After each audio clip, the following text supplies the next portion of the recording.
All right, so I should have looked at my camera. I had too many videos on my camera before, and I didn't delete them. So, sorry about that. So now we have part 2 again.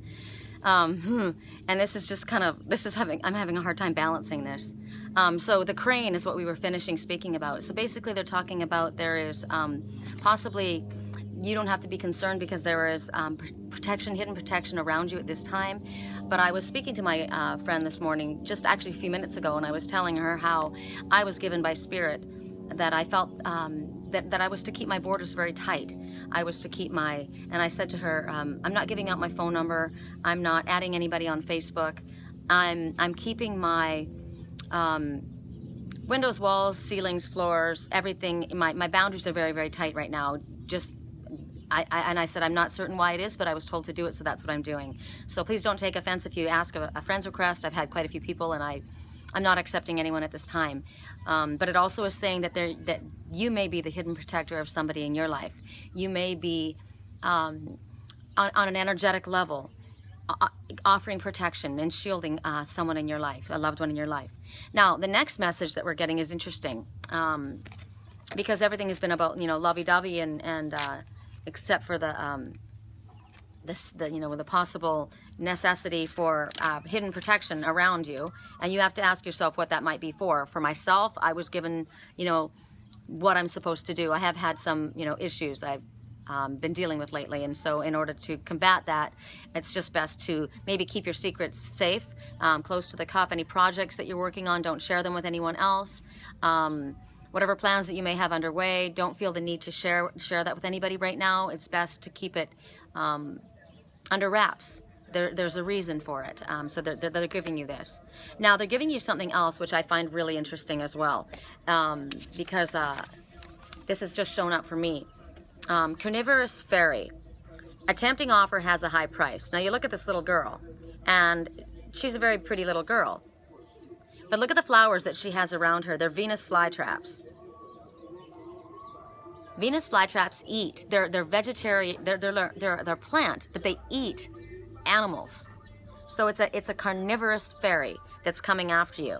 And what they're saying is there's a lesson that you don't need to learn again. There is some type of a vibrational vampire, energetic vampire that's coming into your life again. They're asking for you to watch yourself around people who bully, people who take more than they give, people who come to you that are very charming, constantly seeking your approval, but when you don't give them what they want, they become angry. This is narcissistic behavior.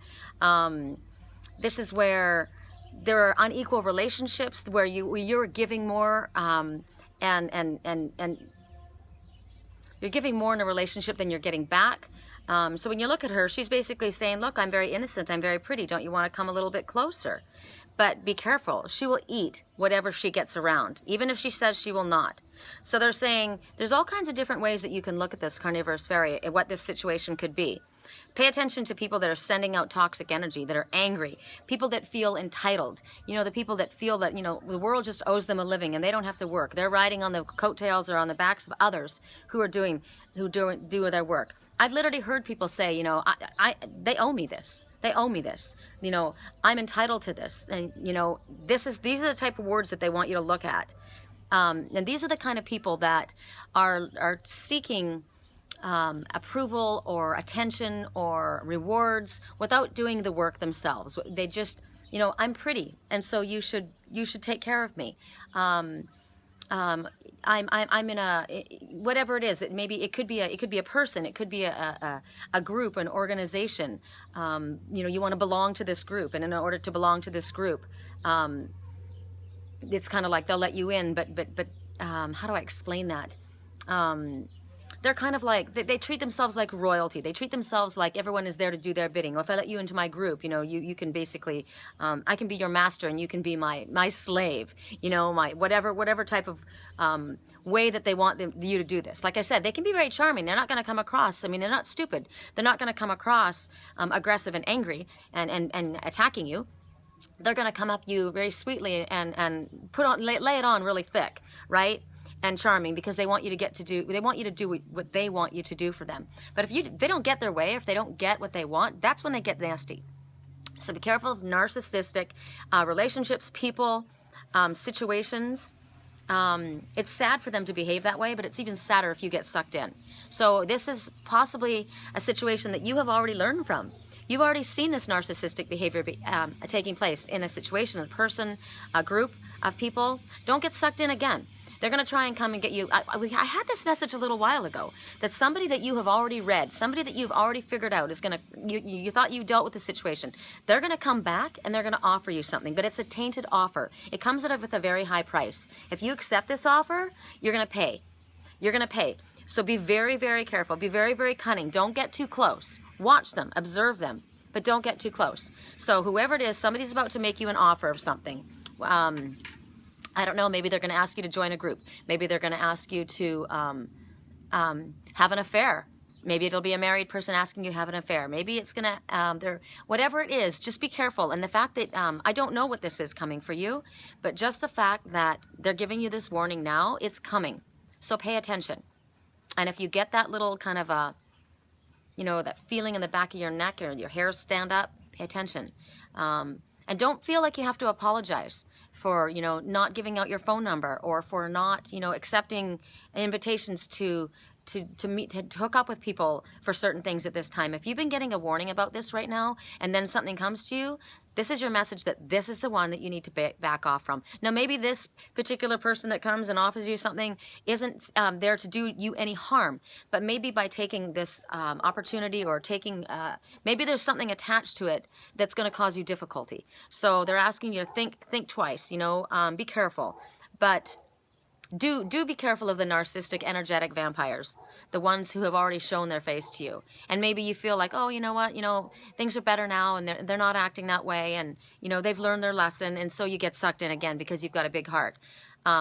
Don't do it. Don't learn the lesson again. You've learned the lesson once. Now you're supposed to step back and observe. You don't have to be nasty. You can be nice to them. You can be pleasant, but you don't have to go there again. You know, you don't have to hate, you know, send out love, loving vibrations. Don't be paranoid. I was going to show you, I was wearing a soulmate stone earlier, and I'll tell you about it since we were talking about crystals. I wonder if I should go grab it. I think I will. Hold on.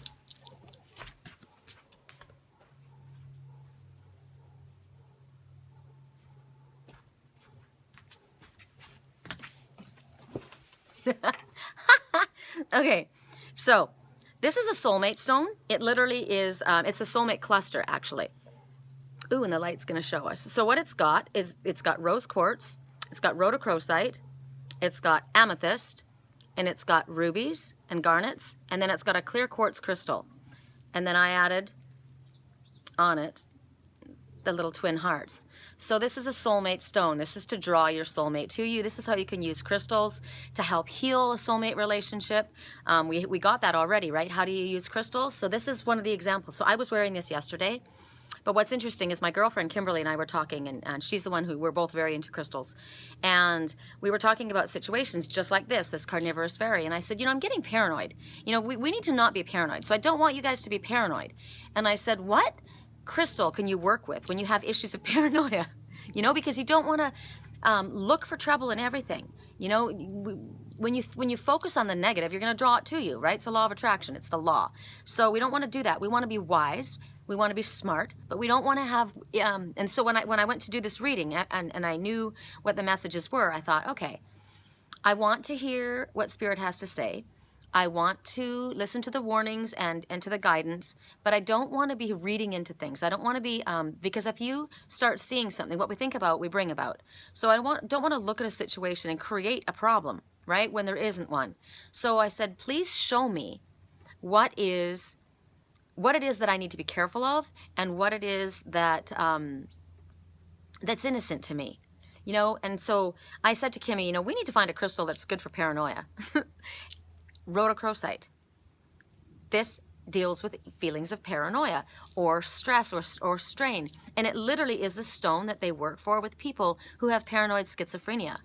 Rhodochrosite. So I'm not a paranoid schizophrenic. However, when I've had a lot of energy that's been coming at me that's been very, very negative. You know, the poison ivy attack, I was just looking at my arm and I wonder if you can see it. I'm scarred. I have scars on my arm and I'm bummed. You know, I don't want scars on my arm. I don't know if you can see here. I have scars on my arm. I have scars on my leg. My leg's really bad. And it was a physical manifestation of an energetic attack that I was having from this poison ivy character. You know, and I thought, I don't want to have this paranoid feeling about that. I've dealt with myself. I've dealt with... I know what spirit was showing me, and I got the lesson after the fact, right? That's how the poison ivy works. You get your lesson. It's a lesson of regret. Once you recognize what the issue is, you realize what it was, and well, clearly you regretted it because you were attacked by poison ivy, but you got the lesson. So I got my lesson. I don't need any more scars. Sometimes you got to get scarred to get what you deserve. That's what the song says, right? So no paranoia, but be wise, be smart. As I was just speaking, a white crane just went by, and the crane, remember, secret noble guardianship. You have protection. You have hidden protection. They're just asking you to be aware and don't be stupid. You know, or rather, let's say it this way, be smart. Don't allow yourself to get into a situation where it could cause you trouble. And if you want to use the healing power of crystals, I would recommend rhodochrosite. So you are not paranoid, but you are being wise. The rose quartz is for love, and the clear crystal here you can put with your own intention on. Amethyst is for calming, and the ruby is also, and the garnet is also for love. There's other metaphysical meanings for these crystals as well, but crystals are very powerful. But intention is 75% of action. So just by me believing and trusting and asking for the energetic vibration and the healing vibration of these stones to work with me and be manifested in my life, they will be manifested. It's faith, it's trust and belief in spirit that they have your back. And they already told you, you have a hidden protection around you. You don't have to be paranoid. We're just asking you to be smart. So I'm sending all of this healing love and protection with Troy and Kayla and all the others who are going out, and the ones that are already standing on the front line at Standing Rock, and the vibration of energetic, loving vibration, swelling. I heard when the great wave comes, go to the mountain with the law. The mountain with the tablets is what it said. And I've been going for months trying to figure out what that was. The great wave comes, go to the mountain. Okay, the great wave is a wave of emotion. That's what water is emotion. And there's a great wave welled up inside of me when that happened. And I said, go to the mountain with the law. Okay, well, the law is standing there. So, but we are the mountain.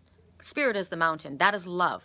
So go to the mountain with love. So we are sending this energetic wave. We are the wave. We are the wave. We are the mountain. We are all of it. So we are going to have this energetic wave of love flowing and vibrating out towards them, emanating all around them and pushing the forces back and causing this to cease. And we see them wrapped in healing love and light. And I trust 100% in spirit. I trust 150% in spirit, and trust that they will do what they said. And they said a healing miracle is imminent, and I expect that to happen, and you should too. I have a little finch, a bunch of finches actually, the red-breasted finch, and the finch says that there's going to be a great deal of sudden activity, so there is a message for us. And other than that, I'm going to show you this, since we're almost done. This little one, it's doing acrobatics. I don't know if you can see, it's literally doing acrobatics. Oh, crow, walk your walk, talk your talk. Let's go and see if I can see anybody else before. That's my bird feeder down there, and it's literally, these are all red-breasted finches, and they were just floods of them. So there's going to be a great deal of sudden activity all of a sudden. Look how peaceful it is on the lake. Isn't that beautiful? I would suggest, if you have some time today, to just relax like Bella on the fence there. Go outside and just chill out. I'm going to go down to the water and row around my canoe. So have a fabulous day. Thank you for joining in, and sending you love, light. Blessings.